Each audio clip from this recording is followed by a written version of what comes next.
You can hear me? Great. Excellent. So apologies for the slight delay. We will begin our program right now. So good afternoon. My name is Carl Meacham, and I am the director here at the Americas Program at CSIS. I'm so glad that you could join us today here for the launching of the Brazil Initiative. We are honored today to be joined by His Excellency Ambassador Mauro Vieira. Your Excellency, like you, we are committed to misturando chicle con banana y Miami con Copacabana. Close enough, right? Okay. I also want to highlight our partners in the Brazil Initiative, Apex-Brasil. And Apex is Brazil's trade and investment promotion agency. Representing Apex here this afternoon, we have Ms. Silvia Breda Pierson, who is Apex's head of international operations. So welcome.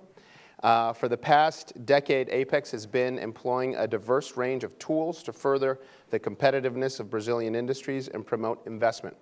And today, as we launch the Brazil Initiative, they continue their imaginative approach by partnering with CSIS. So we launched this initiative, or as we launched this initiative, I want to thank Apex-Brasil for their efforts in bringing the two largest economies in the Western Hemisphere closer together. We're looking forward to a long and healthy initiative. The partnership has a number of goals. Through public and private events, publications, and exchanges, we'll be engaging a series of specific issue areas in which bilateral cooperation and private sector collaboration can facilitate investment, joint ventures, industrial complementaries, bilateral partnerships, and advancing understanding. It's our intention to keep the drumbeat on Brazil constant and alive in Washington. And there's really no better time than now for this new initiative. The past year or so has been seen a handful of speed bumps thrown in the way of the bilateral relationship. And in that context, the initiative is very valuable. Brazil-U.S. trade has continued to blossom despite our political challenges, outpacing overall growth in U.S. global trade by more than 50% between 2004 and 2011. Brazil is the fifth most attractive global destination for foreign direct investment, according to the UN, and remains the single largest recipient of global FDI in Latin America. And the benefits of Brazil's deeper economic ties with the United States and its greater economic integration on the global scale have been many.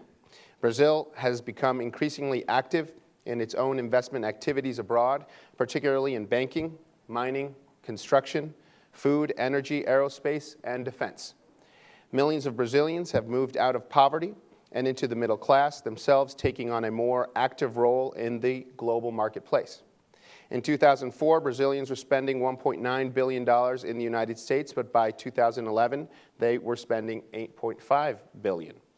And as Brazilians' purchasing power has risen, they have chosen the United States as a destination for travel, investment, and exchange. Ultimately, what I'm saying is this: integrating with the global marketplace has been a good deal for both the United States and for Brazil. On this day 50 years ago, João Goulart was deposed and Brazil began a period of military dictatorship that only ended in 1985. 50 years ago, the conversation we would have had if we would have been talking about Brazil would have been couched in Cold War terms. Today, this is not the case. This is no longer the conversation. Today, it's about Brazil's presence in the global marketplace. All of this makes it an exciting time for the U.S. and Brazil, especially on the commercial front. Brazil's government and population is invested in expanding Brazil's presence in the global marketplace. So in that context, it is more important now than ever before that the U.S. and Brazil work to strengthen and to define their relationship. And this definition will have to involve the private and public sectors alike. It is with this in mind that we worked with Apex-Brasil, with Ambassador, to develop the Brazil Initiative. It's the only one of its kind here in Washington. There's no other think tank taking on this issue the way that we are. My good friend and colleague who was supposed to have been here, Paulo Sotero, the director of the Wilson Center's Brazil Institute, has done an abundant work on Brazil. Of course, he should be commended for his very important contribution to bringing awareness to Brazil and Brazilian issues in Washington. For a long time, he has been the only voice in Washington on this issue, and in many ways, we're building on his impressive record. We're hoping to explore Brazil, though, through an American lens, and to answer the question that we feel is so pivotal. Why should the United States care about this relationship? In the process, we also hope to highlight why this relationship is so important for Brazil as well. At the end of the day, we hope that through this initiative, CSIS can serve as a bridge between Brazilian and American business communities. In particular, we understand Brazil's promise, and more importantly, the promise of a healthy and robust bilateral relationship. And we also appreciate how challenging it can be for investors to enter new markets. CSIS is committed to engaging governments and the private sector to help inform this relationship. I'll end my welcoming remarks here. It's first and foremost my honor to introduce the ambassador, who has kindly agreed to speak with us this afternoon. He's super busy, but very briefly, Ambassador Vieira arrived in Washington in 2010. Before that, he served in Buenos Aires, Paris, Mexico City, and at the Latin American Integration Association in Montevideo. Following his remarks, we'll hear from Ms. Silvia Breda Pierson, who will be speaking on behalf of Apex-Brasil. Silvia is the head of the international operations portion of Apex, as well as the COO for the Brazilian Trade and Investment Promotion Agency's North America office. We're thrilled to have both of you here. After Silvia's remarks, and the ambassador, we will go to a second panel where we're lucky to have Ambassador David Nelson, Senior Manager of Global Government Affairs at GE, and Marcia Nejaim, Executive Manager for Competitiveness and Innovation for Apex-Brasil. So without further ado, Ambassador Vieira, the floor is yours. Thank you. Thank you.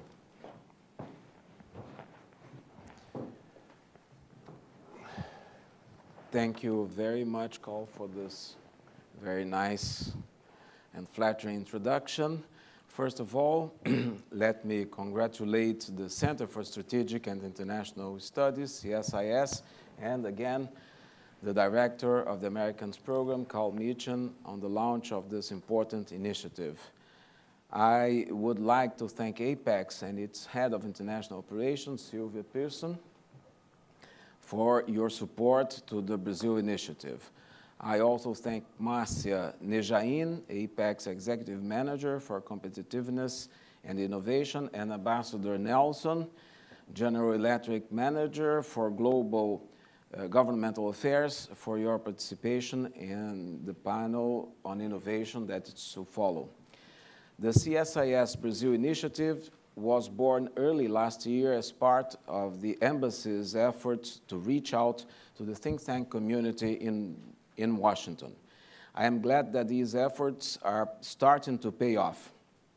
Ladies and gentlemen, over the last 20 years or so, Brazil has gone through tremendous changes in its economy and society.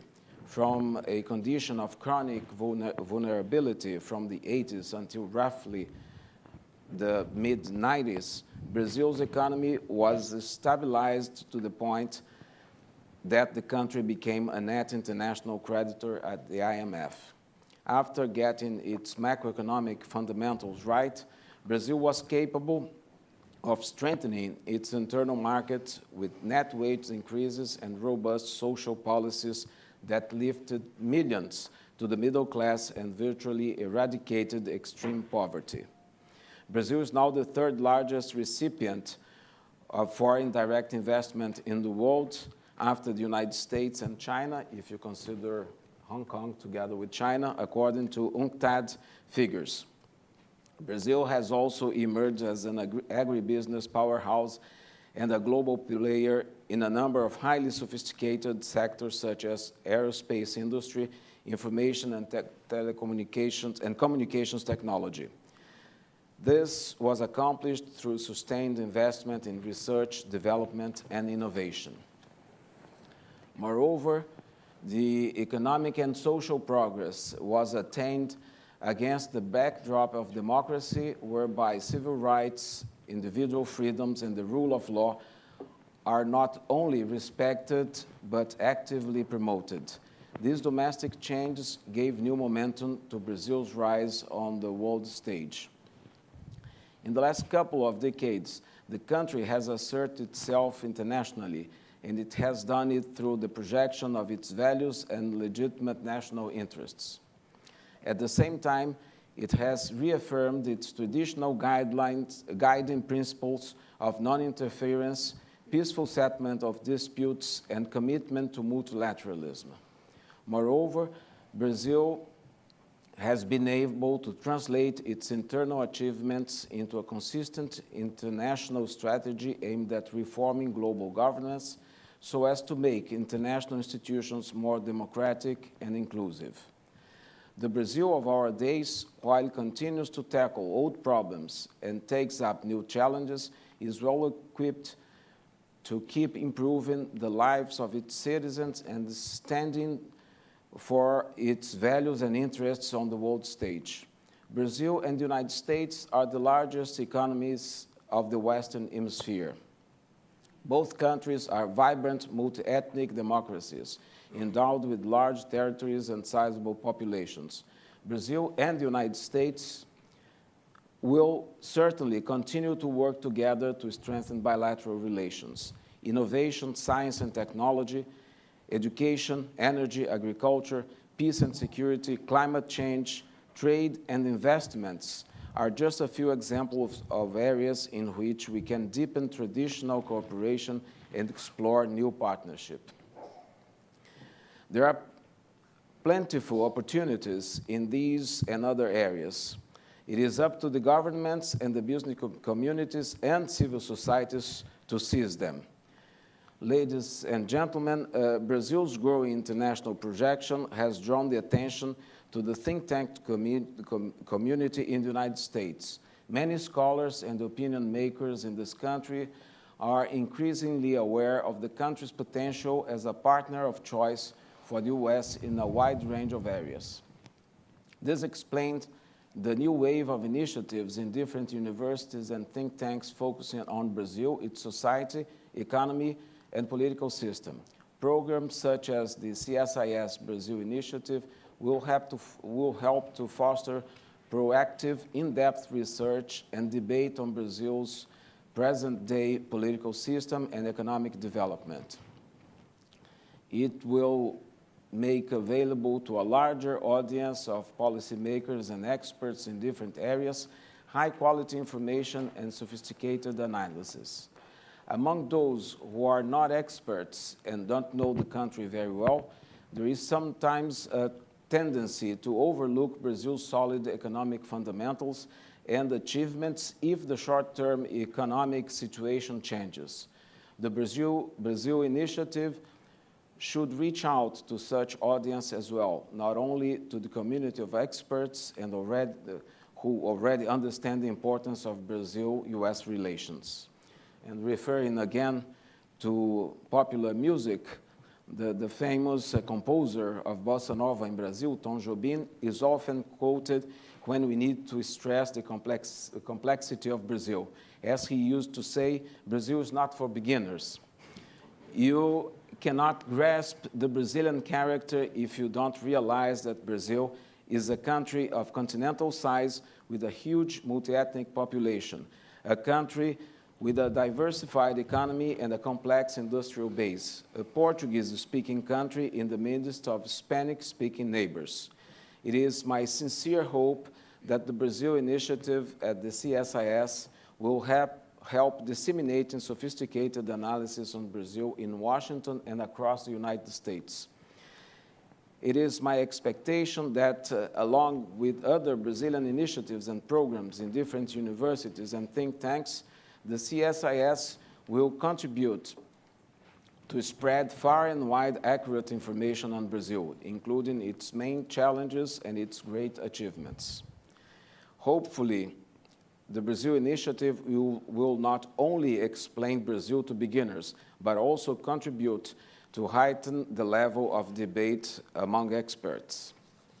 Ladies and gentlemen, I would like to commend Apex and CSIS for having chosen innovation to be the theme of the first event under the aegis of the Brazil Initiative. Science, technology, and innovation are top priorities of the Brazilian government. both domestically and internationally. Let me give you 2 domestic examples to illustrate my point. Brazil has launched in 2013 the Inova Empresa Program, or Enterprise Innovate Program, with $16 billion in funds to foster innovation in the private sector in different areas, such as oil and gas, agriculture, energy, air and space, and defense. And in 2012, the Ministry of Science, Technology, and Innovation in Brazil also established the program Major IT, or in Portuguese, TI Maior, and the Startup Brazil program in order to promote and attract investments to the IT sector. Innovation is also an important part of the Brazilian foreign policy, and the U.S. has been a key partner in this field. The U.S. is the largest destination of Brazilian recipients of the Science Without Borders scholarships in the STEM areas. Many large, innovative American companies have been establishing research centers in Brazil, such as GE, Intel, and Microsoft. Others have large production facilities and investments in Brazil. Moreover, high-tech Brazilian companies such as Embraer, TOTUS, and Stefanini have established branches or plants in the United States.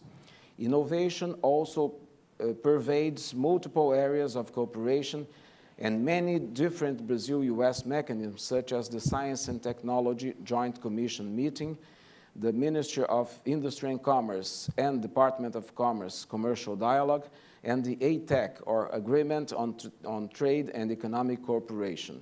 It's also worth highlighting the Brazil-U.S. Innovation Summit Initiative, which brings together senior leaders from the business, academic, and public sectors from both countries to foster partnership and create concrete business and research opportunities.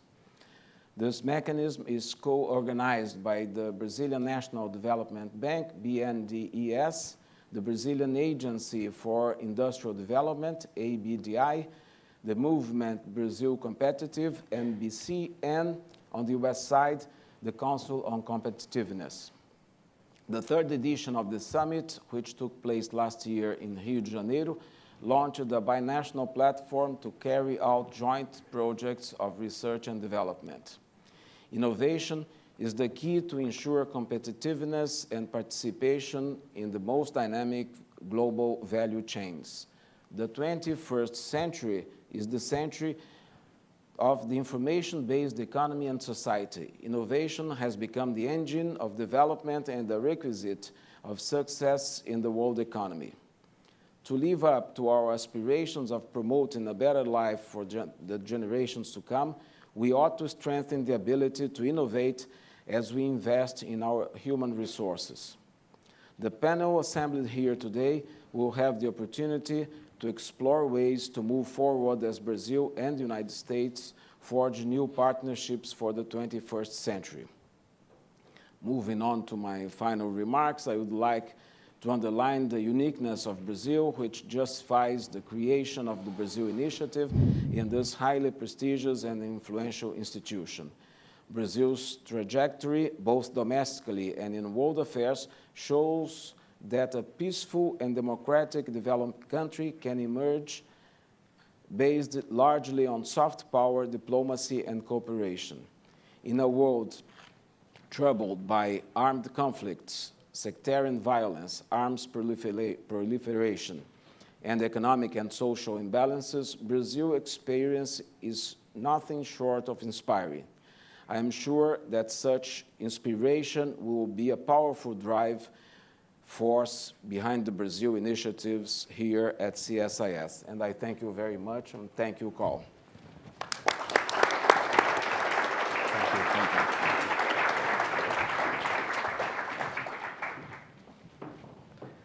Well, good afternoon. I'm extremely happy to be here because, as we all know, I think every new project begins with an idea, and I have to thank CSIS and the Brazilian Embassy. They brought this new idea to us. We had never done something like this, and Minister Benoni here was a big proponent of the idea. He went through all the details with us, and it's It's a pleasure to be here today in our first event, Carl. So thank you very much. Thank you, Ambassador. The United States has always been extremely important for Brazil and for Apex-Brasil. It was here where we opened our first office in Miami, where I'm based. And it's also the only country we have 2 offices, Miami and San Francisco. In fact, Ambassador, the project startup that you mentioned, we have an office. Our office in San Francisco also helps the Brazilian startups to get U.S. and foreign investors. So it's a very big project that we have in San Francisco. We also have more than 57 trade associations that are supported by Apex-Brasil that are focused in the United States. So there's a lot of work to be done. Actually, Apex directly and indirectly is going to organize more than 100 events in the U.S. in 2014. So it's extremely important for us. Anna from Apex is also involved with the United States, and she has been doing a wonderful work. Next week, I think we have another trade mission coming to Washington with the help of the Brazilian embassy. So it's extremely important for us to be here. And this is something completely new for Apex-Brasil. We are present a little bit in Washington through our partnership with the Brazil Industry Coalition. I don't know if Sally is here. But this is different. This is a think tank. No, this is CSIS. So thank you very much, Carl, for opening this door for us.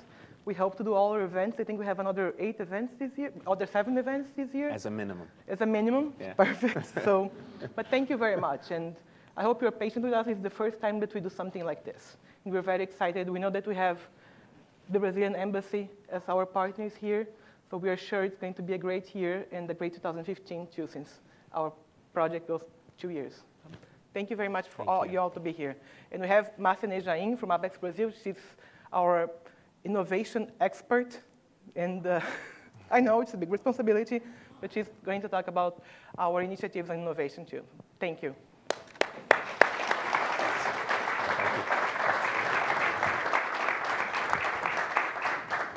So at this time, we're going to go to the second panel. I just wanted to thank you again for being generous with your time. Ambassador, I know that you're getting calls from Brazil and you're having to deal with a lot of things at the same time, but you were able to carve out some time to be with us here today. I hope you could come back for a reception. Everybody's invited to the reception. But thank you so much. Thank you, Silvia, as well, for your kind words. We are going to make this a worthwhile endeavor for you. I have a very able staff, very energetic, able, visionary, committed group of folks. So we're going to make this good. We are going to keep the drumbeat of Brazil alive here in Washington. And with that, thank you very much. We're going to move to the second panel. Thank you. Thank you. Thank you. Thank you, Carl. Thanks a lot. Thank you. Thank you.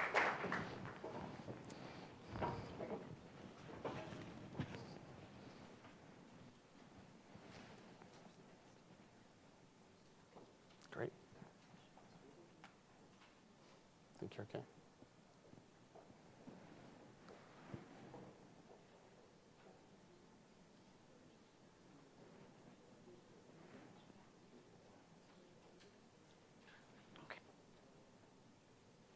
Excellent. Come on up. Good.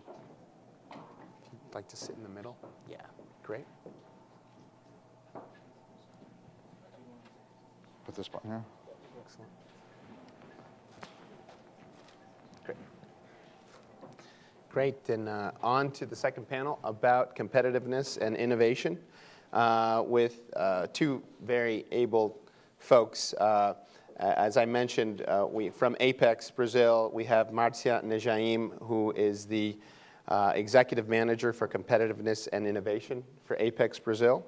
Her career has focused on strategic consulting as well as information and communications technologies. Marcia has worked at Apex on several capacities, notably focusing on foreign investment. So Marcia is going to go first, and then she'll be followed by David Nelson. I've known David for a long time, and it's really great to have you. He is the Senior Manager of Global Government Affairs and Policy for the Americas at General Electric and former ambassador to Uruguay. We're going to start off with you, Marcia. After They give their presentations. I'm going to kick it off with some questions, and then we're going to have some questions from you. I would just remind you, we are on the record. This event is being webcast live right now. So when you do have questions, someone from my staff will give you a microphone. If you could present who you are, and make your question. Please try to make your question brief so we can get as many folks to participate as we can. So with that, Marcia. Thank you, Carl. Excellent. Thanks. Thank you very much. You. It's a pleasure to be in this event. Thank you so much, for being with us today. Before I start my presentation, I just would like to mention some things about the challenges that the Brazilian economy faces ahead. The agriculture and mineral commodity prices are not going to be as high as we used to see because of the slowdown in the Chinese economy. This is a big challenge for us. Also, on the other hand, we have seen the minimum wage in Brazil has grown 70% in the last years, and the productivity in the firms has not grown in the same path. So in order to not lose the social and economic gains we have seen in the last years, it's very crucial for Brazil to invest in productivity. And some of the ways we can do that is through international interaction. So as the ambassador mentioned, to participate in global value chains, but also through technology investments, through innovation. And that's why this is so important for Apex to debate innovation in this event today. So I'm going to speak a little about what Apex-Brasil does. I'll give you some numbers on Brazil. A recent history.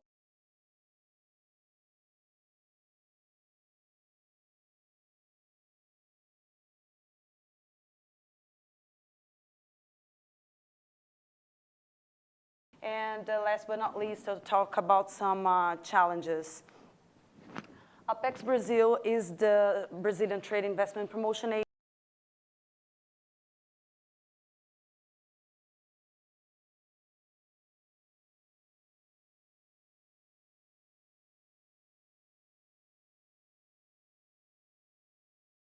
Also, we support the internationalization of Brazilian enterprises and, of course, promote the Brazil brand abroad. We are located in this 9 different locations, as Silvia mentioned.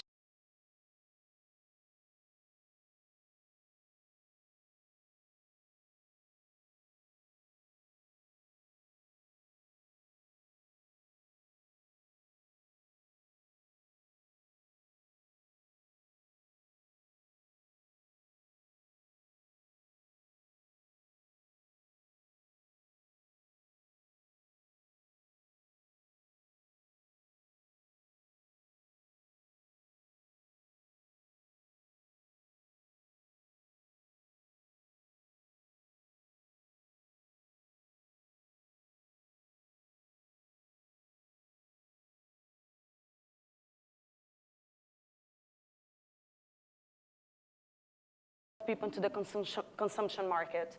Our minimum wage has reached approximately $310 US. Our investments in science, technology, and innovation has reached 1.16% of our GDP.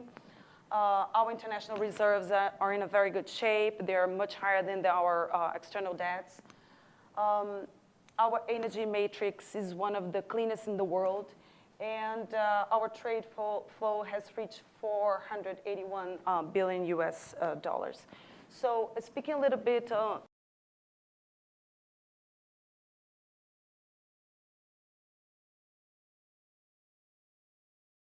improvements in the legal innovation framework in Brazil. So starting in the 70s, the focus was on research, in universities and R&D centers. In 1968, Brazil created the National Fund for Scientific and Technological Development. It was the main tool created in Brazil by that time. It was very much connected with universities and educational programs. The 80s was a disaster. It was the lost decade in Brazil. Brazil was under a tremendous financial and debt crisis, and the funding for innovation decreased something around 60%. In 1984, the IT law was created, but it was basically to promote import substitution. In the 90s, we saw the creation of the PDTI and PDTA. These were funds to promote technology development for manufacturing in general and agribusiness. There were several tax incentives, but it was too bureaucratic. It benefited a very small number of companies, and the main ones were the big ones. The 1999 actually was a watershed in government funding for innovation. The sectorial funds were created, and there were guaranteed resources for innovation. These resources came mainly from the privatization of oil and gas, energy, telecom companies. R&D was applied mainly in the respective sector. For a company could apply for a fund that was related to its sector. Afterwards, this was more horizontal. And the budget for 2012 was something around $1.6 billion US dollars. But we still had problems with real expenditure due to lack of projects or the need for government surplus, for example. In 2004, the innovation law was created. This was a concession of economic grants.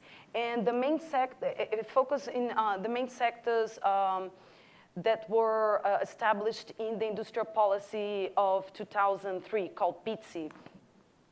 In 2005, we saw the creation of the Good Law. The Good Law was the concession of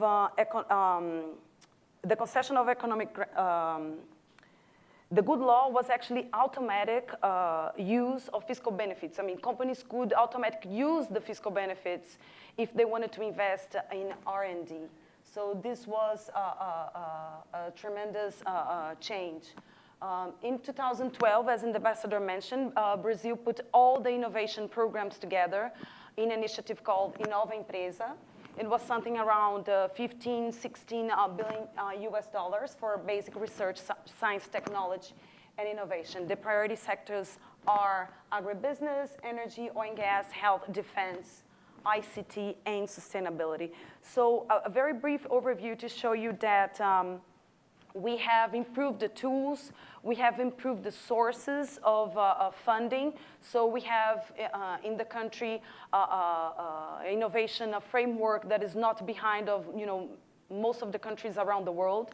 We see credit lines, we see non-refundable resources available, we see government procurement in place. So we are expected to see much better results in the years to come. A little bit different from what this table here shows.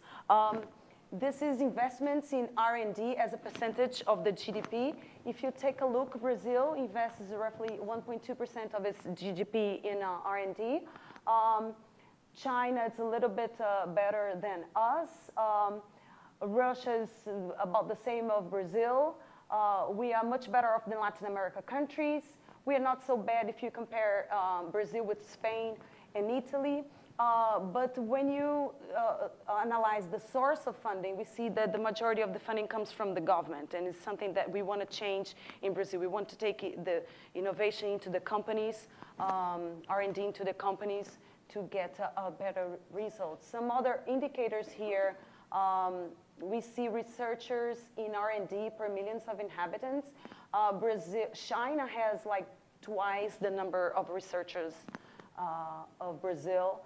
Russia, it's like 4 times. We are much better than Chile, Colombia, and Mexico.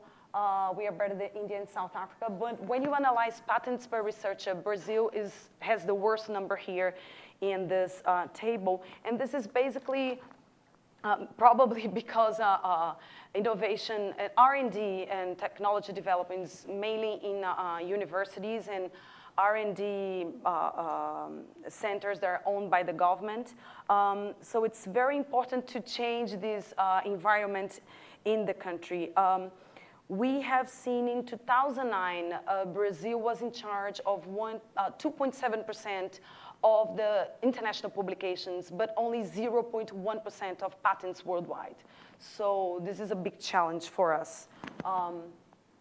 Now I'm going to talk a little bit about innovation and exports and mentioning, again, the importance of this debate for us. We know that our results are going to come from the increase in productivity and competitiveness of the firms. Innovation is a key tool to social and economic transformation. We know the innovative companies, they pay better salaries, they have better quality jobs. It's very important for us to support not only knowledge-based companies. The knowledge-based companies, they are born global, right? But Brazil has, strong competitive advantages in non-knowledge-based sectors as well. So we believe it's important to increase the technology in those sectors as well. Studies have shown that more efficient companies better present tendencies to export. Exporters must innovate to better compete in international markets and also in our national market as well. Exporters have access to competition, new technology, networking with their clients, their partners around the world. They become more competitive because they are aware that they need to keep investing in R&D and technology development and in innovation. The flux of information among people around the countries that the companies are located increases a lot. It also increases the dynamic of the firm, and it decreases it reduces the risk of the local economy, what is a big competition for us, our national market. So in order to present the best of Brazil, Apex itself has changed a little bit the projects and the initiatives has put it together. I mean, today is a very good example. We are running projects in the last years that we never thought we were gonna be as a trade promotion organization. So I'll give you just, a few details on some of the things we are doing. Business as usual, exports promotion of technology incentive sectors like biotechnology, medical equipment, the software industry. We also give special assistance to IT startups. The ambassador and Silvia mentioned a little bit about that. We have been working with 300 IT startups in the last 2 years, putting them in contact with funds, with investors, bringing them to the United States to pivot their business models and to network with the other IT companies as well. We have been partnering with several government and private organizations in order to give access to Apex clients, exporters, to these partners' services. For instance, we have just closed a partnership with FINEP, the Finance Innovation Agency in Brazil, to give Apex clients access to the funding that FINEP holds. We're also doing the same things with other private institutions. But another thing that is very important in these kind of partnerships is bringing innovative companies to the international market. There are several companies that have world-class products that are focusing in the national market. So Apex is generating new leads for its services, its products and services. We also have a project to support to attract international venture capital and private equity funds to Brazil. Last year, we brought something like 1.13 billion reais to Brazil, but also to have access to the networking that these funds have internationally. We also have a joint initiative with the Ministry of Science, Technology, and Innovation to attract projects and R&D centers to Brazil. GE and IBM are some of the examples. We have worked close by to the decision-making process in order to bring these centers to the country. In fact, last week, I had the privilege to have a 1.5-hour meeting with Mr. Jeff Inmelt, global CEO of GE, to debate future investments that the GE is doing in the country. And it was, fantastic to see the partnerships that we still can do together. We are also working with multinational companies. It's a new project we'll start in the second semester to develop a supply chain with innovation and sustainability attributes to these multinationals in Brazil and abroad. So we're very excited to see how this will come up. And the last example that I would like to tell you is using the design as an innovation tool. We are putting designers within firms, some of our clients that already export, to do mainly incremental improvements in products that they already export. We have the first launch of this project in the end of last year. It was dental kit for surgery that a small company in Brazil developed. This company has invested almost 9 times what Apex invested in the project because the CEO has, realized that he cannot do business as usual, and he has achieved a 43% decrease in production costs. So we're very, very excited to see how exports will come up with this project. And last but not least, I'll talk a little bit about some of the challenges we're facing ahead. We still need to keep improving the innovation environment, especially for small and medium-sized enterprises. Some of these companies, not just smaller ones, but also service companies, are not able to deal with the bureaucracy that, sometimes government requests them. So there's a big effort in the government to change, to facilitate the process to small and medium-sized enterprises. Also, we need to increase non-refundable resources and venture capital for strategic and more risky projects. We still need to open even more the Brazilian market. Brazil only exports 12% of its GDP. If you compare to South Korea, that exports 58% of its GDP, it's a tremendous there's a tremendous room to work. We need to integrate our companies to global value chains. This is a big challenge for us. We need to increase interaction among universities, government, and companies, as I mentioned before. We need to continue to improve education and qualification of the workforce. So I'm about to finish my participation here. It's very important for the government and for us to facilitate companies to invest in innovation. Brazil, it's among the 7 biggest economies in the world. If you take the first 6 ones, they are big GDPs and they are big exporters. We are a big GDP, but we are a small exporter, so we need to improve that. And for Apex, it's very important to keep working on this agenda. We are determined to contribute to that, especially because for our own benefit. So that's it. Thank you very much. Thank you, Carl. Thanks. Kira? Very nice. Thank you. Great.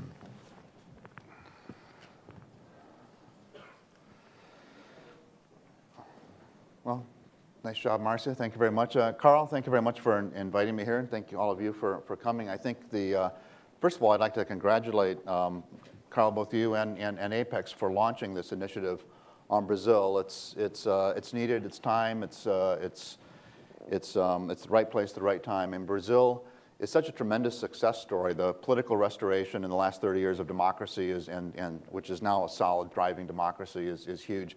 The economic growth in the last decade and a half, in particular, is tremendous.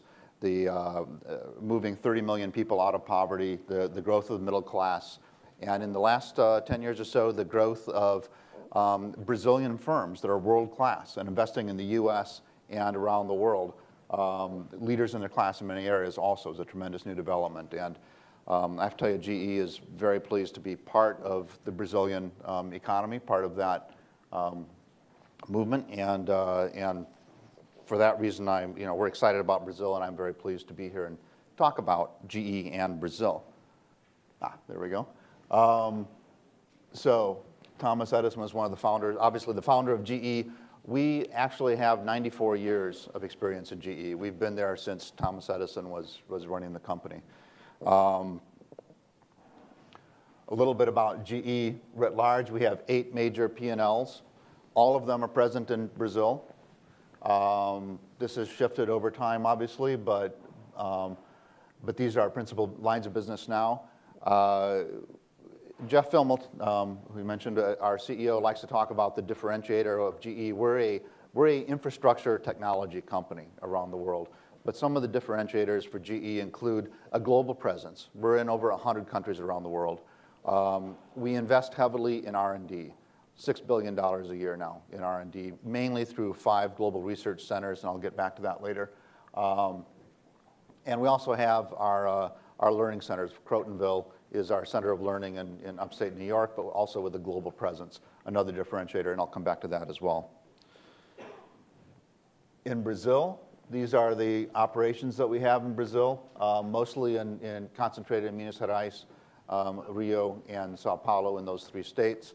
Again, across all of our business lines, as you can see, a large focus on oil and gas, on the power sector. We do assemble locomotives there, and we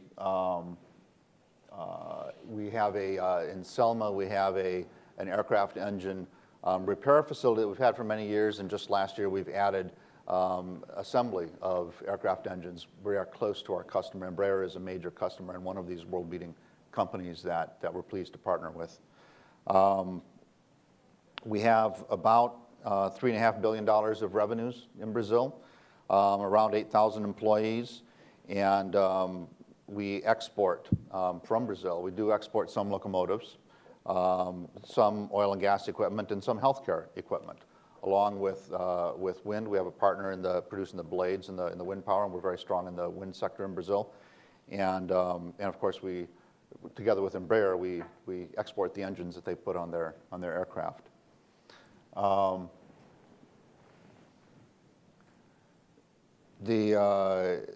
Jeff Immelt was in Brazil last week, had a very good meeting with President Rousseff.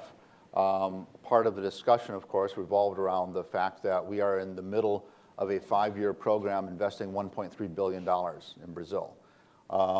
Some of that investment, about $250 million of it, is going into our Global Research Center in Brazil, in Rio.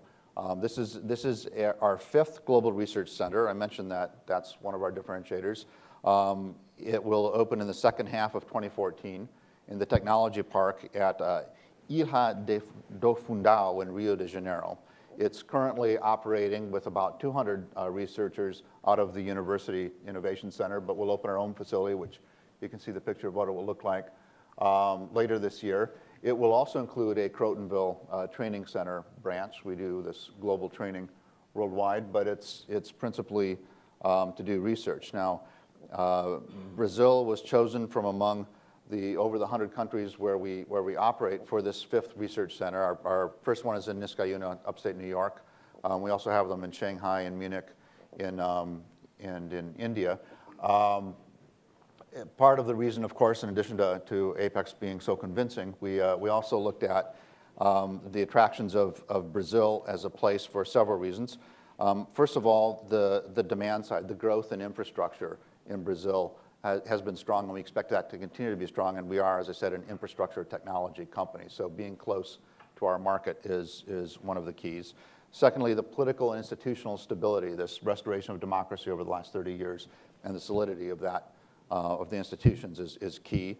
Third, there's a strong and mature customer base in our key segments, not only from the government, but from the businesses in mining and transportation and oil and gas and energy.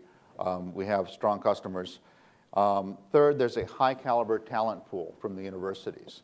You know, one of the keys, obviously, to research institutions is finding the raw material or the brains of the people that you're putting in there, and that we found to be a tremendous opportunity.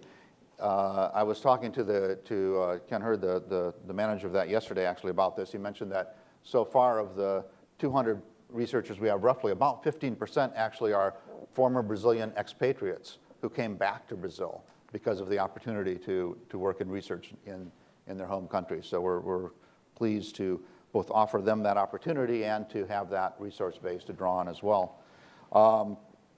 Another factor is that there are large sectors of the economy that require local technology solutions. There are obviously areas that we have some specialty in. For example, in the oil and gas area, the pre-salt fields are fairly unique in Brazil, and the research and development that we can focus on the specialized needs there out of our research center in Rio is one of the attractions, in addition to sectors like transportation, energy, healthcare, and so on.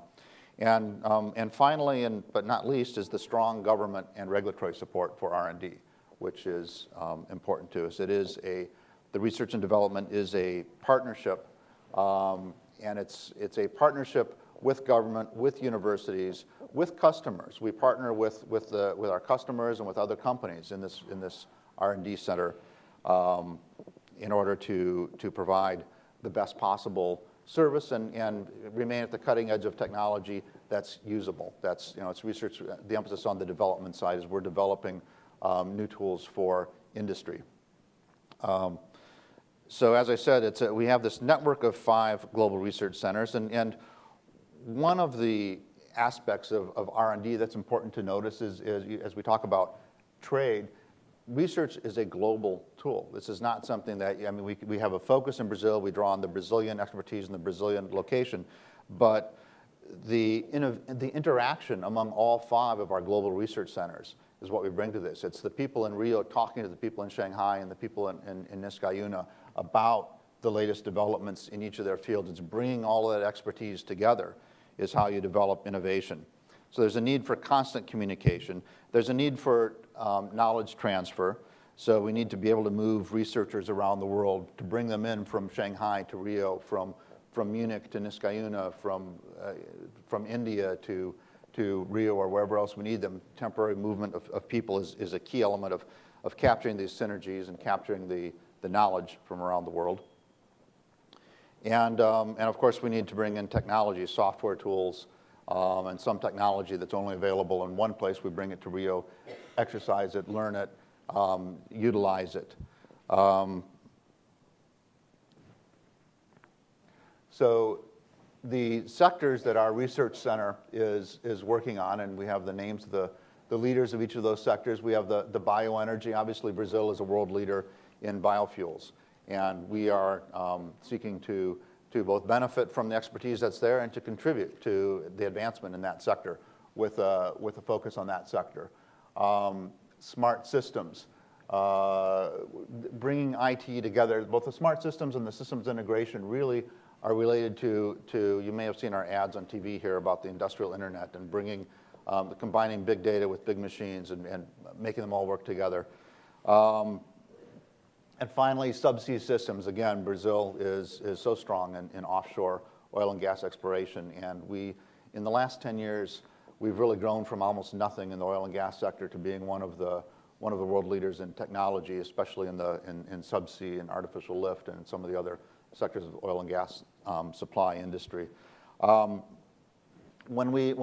Jeff Immelt talks about innovation, he normally talks about 3 big areas of innovation.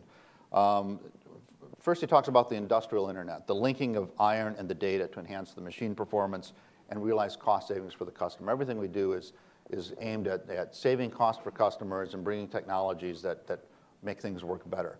So the industrial internet is one of the key innovations. And as you can see, particularly in smart systems and systems integration, we're working on pieces of that in Brazil. The second key global innovation is advanced manufacturing. And this has to do with digitizing supply chains, lowering product costs, and speeding developments of new products, things like 3D printing and laser cutting and the new types of manufacturing. And incidentally, we actually have a display of that technology around the corner here on 1122 Connecticut Avenue. You're all welcome to go visit. It's a storefront across the street from the Mayflower that you're welcome to walk in the front door and see a demonstration of advanced manufacturing right there. And obviously, we're going to be utilizing that and bringing it to our operations in Brazil as well. And third, the third big global innovation, the game changer that, as Jeff calls it, is the age of gas, where we believe as a company that the shale gas revolution is really a tipping point for fuel substitution in reducing costs and by the way, improving the greenhouse gas emission situation as you shift away from diesel and other heavy fuels. Brazil is one of the 3 largest shale gas potentials in Latin America. It's an area that we expect to grow in, and we are bringing innovations from the upstream exploration development down to the downstream, the consumption side of gas. So Brazil plays an important role both through the research and development and through the markets as we go forward in all 3 of those key innovations. And finally, what I would like one innovation-related project I'd just like to mention, because I think it's very important. When you talk about human capacity building, is an effort that President Rousseff launched called Science Without Borders, of training students around the world. And GE is very pleased to support Science Without Borders, where we have, last year we hosted 21 students for long-term internships with GE in facilities around Pennsylvania, Massachusetts, Texas, Ohio, New York, across all of our business ranges. And I strongly encourage our friends and colleagues across U.S. industry to look at that program as well as a contribution to developing the human capacity in Brazil. So with that, thank you very much. Great.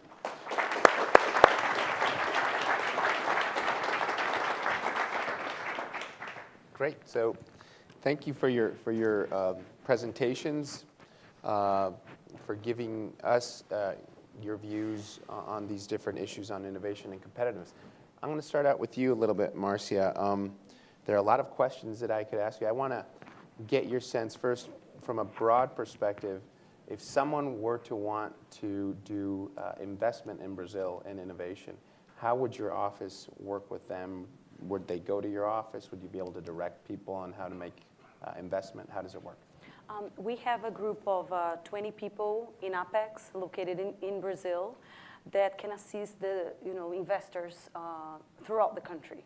So we assist the company in the entire decision-making process, not only about information, to give information about regulatory issues, about tax issues in Brazil, but we also connect the investor with the governments within the states, in the municipalities, because Brazil is a huge country. If the company wants to go, see the best opportunity in Brazil, it's going to be very hard to do that by itself. So we assist the company with information, with networking, and basically with everything that the company needs to do in Brazil. Okay. So we can connect the company with this team of people in Brasilia. Okay. There's been a lot of talk about the Marco Civil. I wonder if you could talk a little bit about it, the internet legislation. Very in general terms. I'm not going to get specific, so don't worry. How does the Marco Civil impact innovation? Do you think that it's a positive? Does it help? Is it more helpful to have these sort of rules? Does it bring clarity? How do you see it? Because people here are talking about these things, and it's just helpful to get a sense from you. You work on innovation issues, what your general viewpoints on this, and if you want to pipe in as well. How do you see those things? Well, I think it's very important. Companies want to have the rules clear, right? So I think it's crucial for the institutional environment. It's very important.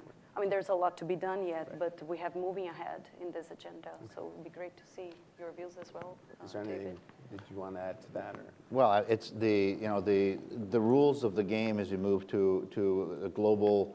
Well, as we're in the midst of a global internet economy, is important to have clear-cut rules, and I think it's interesting that Brazil is obviously hosting the upcoming Internet DICAN conference, and this is part of what this feeds into.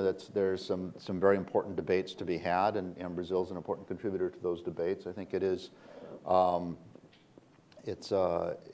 It's positive. It's very positive that, as I understand it, the bill currently maintains the sort of openness to international development of IT, and the sort of, as you talk about, the computing on the cloud, and frankly, this Internet of Things. You're not talking about a location. You're talking about sort of cyberspace out there. So it's good that it maintains that commitment to the open global internet. And David, could you talk a little bit about how the role of GE has changed over the years? How do you see the environment changing in Brazil for foreign direct investment? Mr. Heimelt was down there. Obviously, it's a priority for GE. What's happening from your perspective, and why is it interesting for you to be in Brazil? Well, yeah, Brazil is huge for us. It's about 40% of our Latin America market. And in fact, our regional headquarters is in Sao Paulo for all of Latin America. It's hard to differentiate between the changes GE has undergone, where we've got out of plastics, we got out of NBC, television, and shifted more into oil and gas.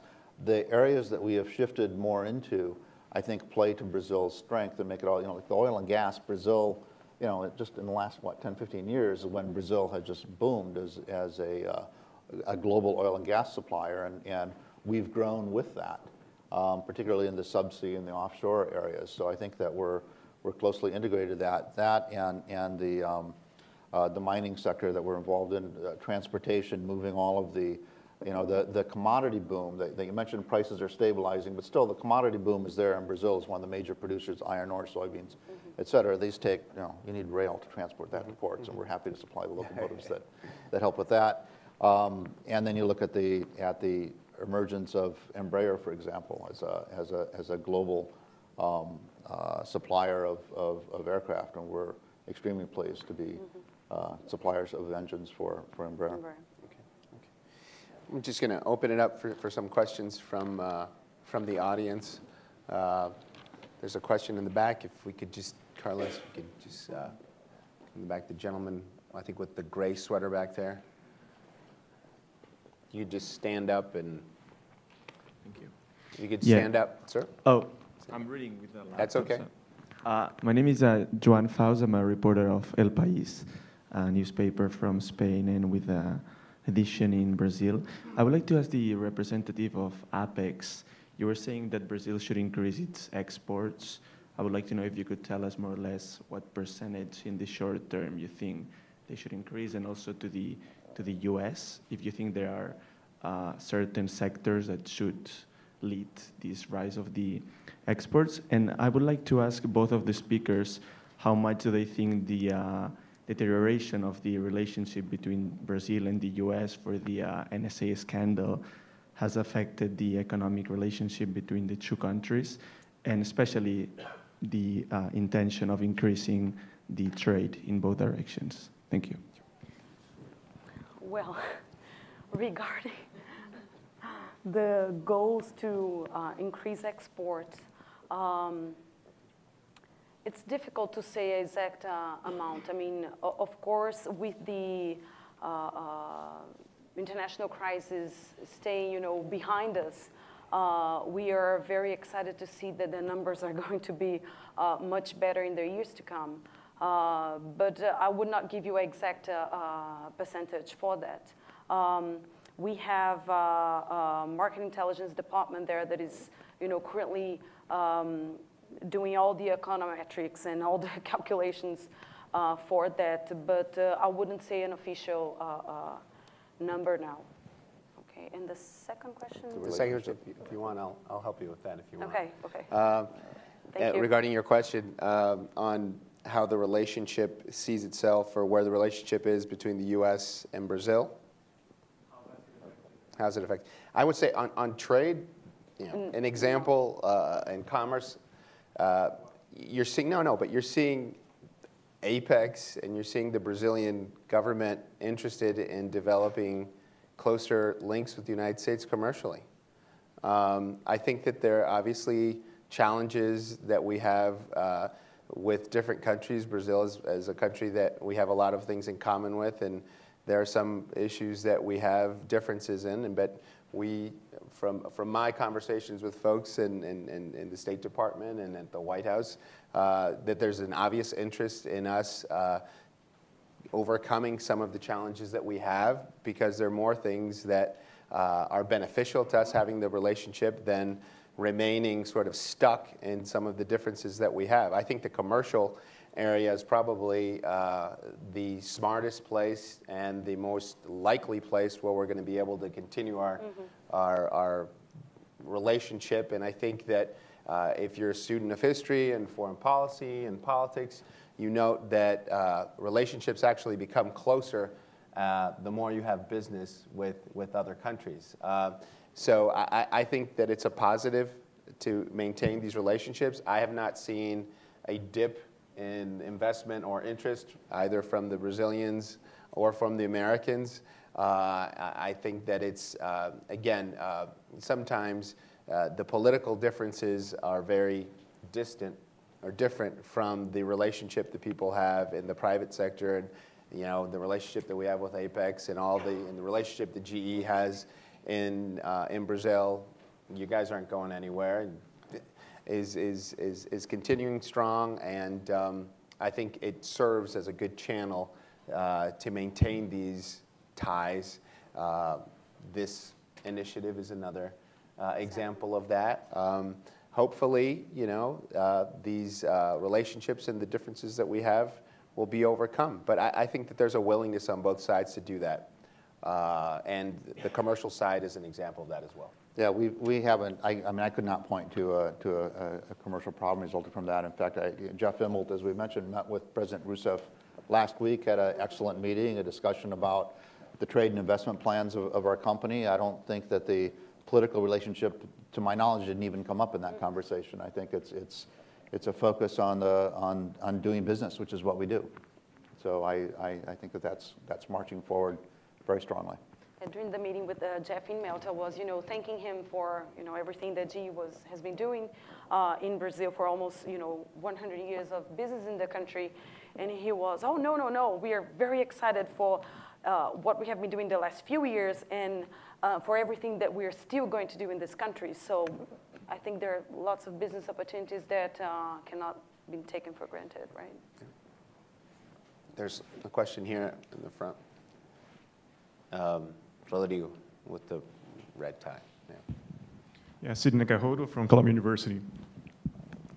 So one of the priorities of the Dilma's administration has been to champion or to promote the interests of national champion companies. So I was wondering to what extent the work of Apex is related to these priorities. This initiative was basically run by the BNDES, the Brazilian Development Bank. What Apex does in terms of internationalization of companies, we work with companies that invest, that have initiatives that are more related to open access to international markets. So we are not involved in these type of investments. We work with companies with what we would say middle investment needs. So they're basically going for commercial and, like, for instance, open commercial base in the United States, open branches and things like that. So the national champions is an initiative that BNDES was in charge of. Apex was not really involved on that. Let me move it around. We'll come back. I think the lady right there, if you could stand up, please, and then get the microphone. Great. Hello, my name is Flora Bracco. I work for AM Global Consulting based here in DC, and I'm also a student at American University. So I wanted to ask both of you, actually. Marcia and Nejaim mentioned innovation and sustainability and global supply chains. And Mr. Nelson actually really wrapped this up, mentioning human capacity building by GE in Brazil, supporting Science Without Borders. So I wanted to ask you to clarify more what Apex does, how it supports innovation, for example, in CSR, perhaps not only in Brazil, but abroad, perhaps in Africa or third countries. Okay. CSR is a new thing for Apex. We have just built a department last year. So basically what we are doing is mapping the sustainability attributes that international buyers are requesting.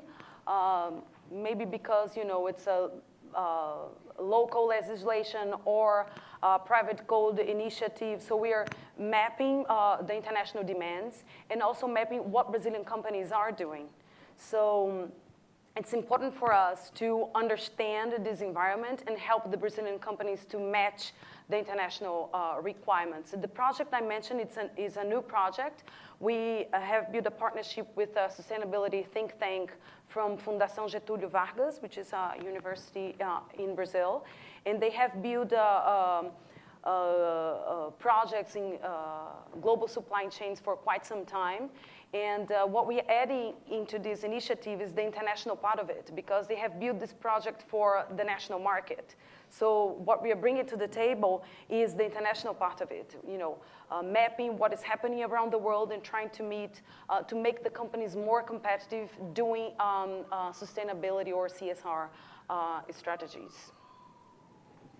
Great. Let me go in the back and then up front here.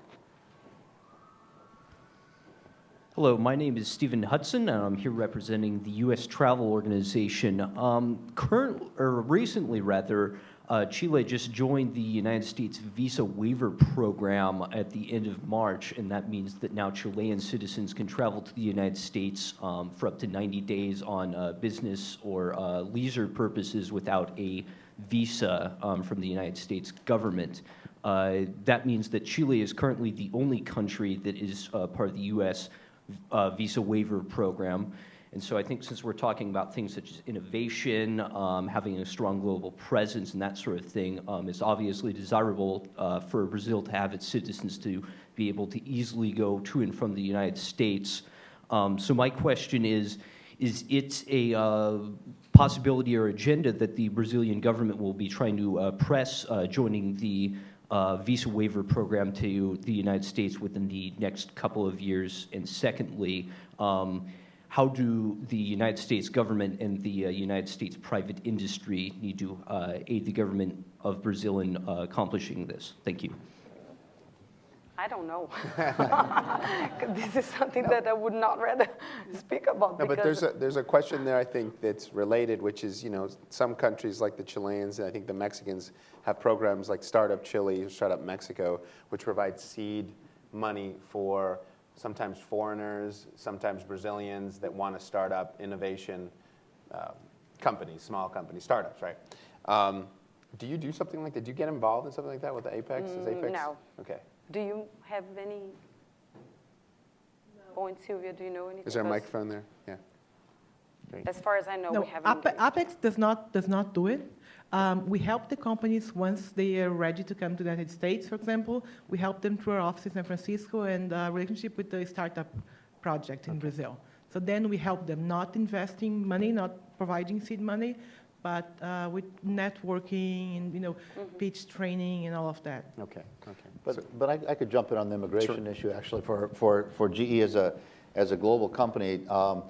It's actually really important to facilitate travel of technicians in particular. If you have a power station in Minas Gerais that goes down, you need to bring the expert in to fix that as quickly as you can and not wait 2 months to get a visa. And the same is true coming the other direction. Our expert might be based in Brazil who needs to come to the U.S. to fix something. We need to make that happen quickly. So frankly, from our point of view, as a global service industry, which we are, as we service mainly our own equipment, but that's actually huge, travel facilitation is an extremely important issue. And we would strongly support that in both directions. And more than just Brazil, U.S., but with frankly as many countries as possible to do it. And in fact, Apex has worked very close together with the Ministry of External Relations. When companies want to go to Brazil and do business there, the Ministry of External Relations help us out to facilitate the process. So, it's not something that Apex does, but we get, the ministry to help us on that, and they do, what they need to do. Okay. Let me take a question from the gentleman up here in front. Thank you. Thank you. My name is David Rogas of David Rogas and Associates. We operate out of Sao Paulo, Rio, and here in Washington. I was really taken by your comments, David, about your recent meeting with Gilma, and the tone of everyone's comments here regarding business is business and segregated, in a sense, from the politics. But there is an area, of course, government is best when it gets out of the way of commerce and lets commerce operate. But what has been your experience over the past year in terms of the receptivity, the willingness of Brazilian government entities to deal with American high-tech firms in light of the revelations concerning American intelligence activities? Well, let me just address it first because it's very simple from GE, Dave. We have had no impact. We're not involved in that side of things. We deal with mainly business to business and and infrastructure issues. So frankly, GE has not seen an impact on that issue. But Well, Apex the same. We haven't seen any impact of that. Of course, there was, several things on the news, and it's public. Everyone heard about it. But for us, we haven't heard anything from the companies we assist. We have in Apex, we assist like 12,000 companies, Brazilian companies that export, and we have, a huge list of foreign investors that, use Apex services to do business in Brazil as well. And I haven't heard any, complaint or issue or any special requests about that so far. There have been some questions. You're probably familiar with some of them. And there has been a little bit of skepticism as it relates to issues having to do with the NSA and some American companies and their relationship with the U.S. government. That's been in the press. So we have gone through a period where you have companies having difficult relationships with, let's say, some folks that otherwise wouldn't be so skeptical in not just Brazil, but in other places of the world. This is something that's been out there. But I think that, for instance, when you look at the Marco Civil, there was a portion of that I believe had to do with making the information or the storing of information of Brazilians remain in Brazil. And I think that portion was actually taken out. Exactly. Mm-hmm. And so how does that bode for some of the skepticism? I think it's actually positive in that it signals that there's a willingness of Brazilians to want to still have these relationships, buy technology from other countries. Since the United States is such a large supplier of technology, I think that bodes well for that. As I mentioned, and going back to the question that the gentleman had a little earlier about how the relationship has evolved, I think we're going to have peaks and valleys in this relationship, just like we have peaks and valleys in a lot of other relationships. The focus, I think, and that's why this initiative is an important one, is that folks want to maintain a conversation. And I think the easiest way to maintain that conversation is going to be in the commercial sphere for now. I think that there is will on both sides to develop a better political relationship, but I think that this commercial constant actually is beneficial to feeding and fueling that interest that exists from the two sides. Right. Anybody else? In the middle over here. Yeah. Good afternoon. My name is Ana Luisa. I'm a Brazilian lawyer, scholar here in Washington, D.C. with Prudential Foundation, and a master's student in Fundação Getúlio Vargas. My question will tackle the SME scenario for Ms. Marcia. We just heard actually an SBA official talk about how going global is actually the next step to American SMEs.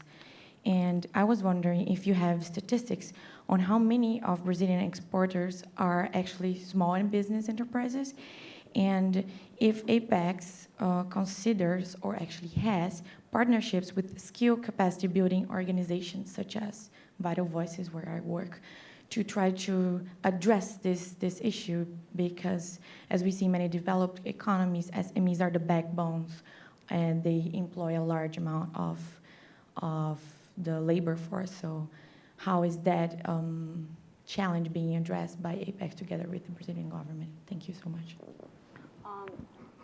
Most of Apex clients are small and medium-sized enterprises, so I don't have the numbers for the here with me, but I certainly can give you later on, if you give me your business card, on the the companies that are being abroad. Most of them are huge Brazilian companies, but in Apex we deal with small and medium-sized enterprises. 82 or 85% of our clients are small and medium. We have a program that has been helping 3,000 companies per year in order to build capacity to export, to sell, to do marketing abroad. This program also builds partnerships with technology institutions, R&D centers, in order to fulfill the technology needs that these companies need. Because Apex does not do that, but we are building partnerships in order to fulfill that. With a program in the MCTI called Cibratec that does, metrology, improvements in the product for specific markets, also innovation. We also had, a great meeting with Sebrae, which is the small, how do you call it? Small business association that assists micro and small companies in order to also build another partnership towards exactly what you mentioned. The challenges for small and medium-sized enterprises are much bigger than for big ones. So this is our daily basis to do these kind of things.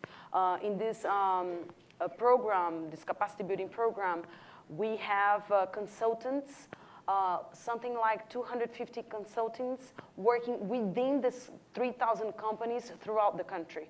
We have 36 what we call núcleos operacionais, operational branches, with these consultants working inside these small and medium-sized companies, helping them to move ahead in the capacity to reach international markets. If I could jump in on that on behalf of the larger companies, we like to look at ourselves, and this is talking about exports from the U.S., but I think there's a similar story for large companies exporting from Brazil. We basically accumulate SME products into the things that we sell, right? I mean, so we are helping SMEs. When we sell a power turbine that's manufactured in South Carolina, there are actually 2,000 SMEs in the U.S. and in other countries that are contributing parts into that process. I think the statistic is for every GE employee, there are 7 employees of supplier companies. Many, although not all, but many of which are SMEs. So while the direct exports from SMEs is important work, and that's wonderful that you're able to help them and assist them, and I'm all in favor of that. At the same time, I don't think you should ignore the role that larger companies are able to play in. And I'm sure that companies like Embraer do exactly that for Brazil, as do we in the locomotives and other things that we manufacture in Brazil and use local supply chains. There's a gentleman in the back here. Winston Wilkinson, a Brazilian observer. 2 quick questions. First to Apex. There's a company called Endeavor, which sounds like it has a similar model to yours. Can you comment on if you have a relationship with them, if you work together on projects, or if you are competing with one another? And the second goes to both of you. If you look at the, world of investors, there's strategic investors like a GE, and then there's kind of financial investors, pension funds, private equity funds, venture capital firms. There seems to be a perception that for strategics, it's a difficult situation in Brazil for them to kind of come in. And recently they've been announced, several companies that came in 2008, 2009 that are leaving Brazil just because they just couldn't make it work. There's still obviously financial investors still pouring in. Bain Capital did a deal last week, which was announced, pretty sizable deal. But can you comment on this perception that some strategics are, maybe why they're struggling, and if this perception is real, what your organization and what the Brazilian government can do to kind of counter that? We do not have any initiative with Endeavor. It's a great organization, and in fact, we are about to visit them to discuss a little bit on the things we are doing, and I'm sure we'll find points that we can work together. And the second question? In Apex, one of the things that our FDI team does is to, after the company invests in Brazil, and it goes the same way with the venture capital funds, we also do what we call aftercare assistance. So they keep track of what the problems, the difficulties, and what the companies is experiencing in the country, so we can do our job in terms of maintaining the business up and running, and in fact to attract more investments from the same firm, because it's easier to make the firm that is already there to invest more than to bring a new investment. So that's what we are doing to make sure that people don't leave the country. Yeah, I can't speak to companies that may have, put their foot in the water and found it too difficult.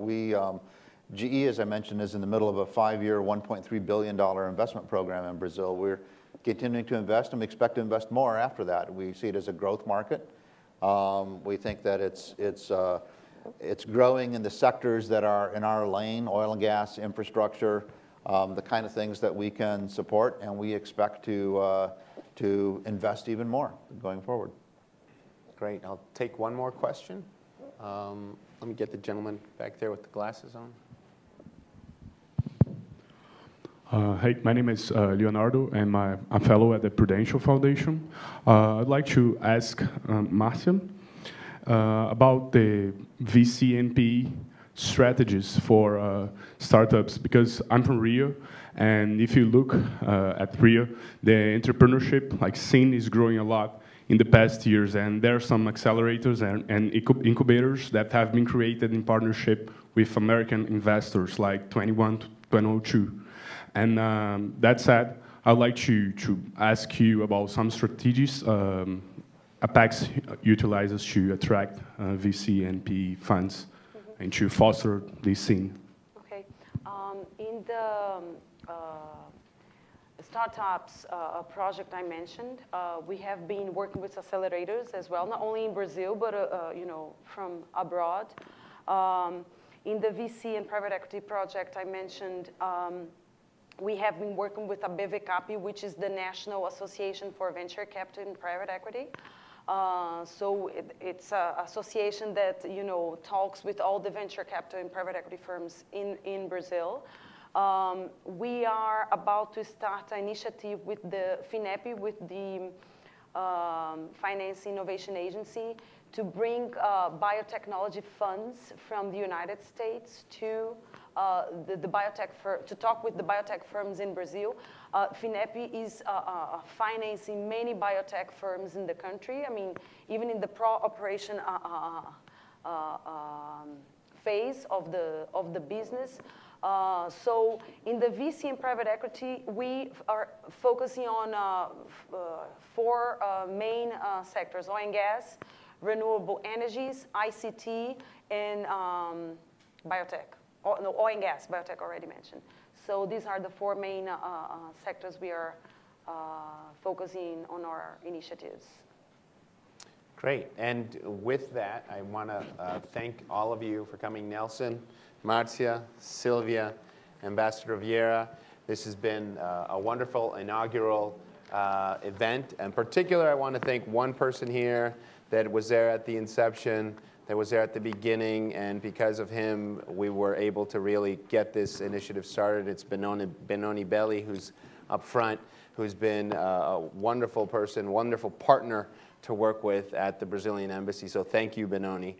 I want to thank all of you for coming. This is the beginning. You're going to be flooded now with events that we're going to be having on different issues having to do with Brazil, different activities. On an array of issues and things. There's lots to talk about. So it was great having you all here, and I invite you all to a wonderful reception that we have prepared for you over there in the Nun reception room. So thank you very much. Thank you. Thank you.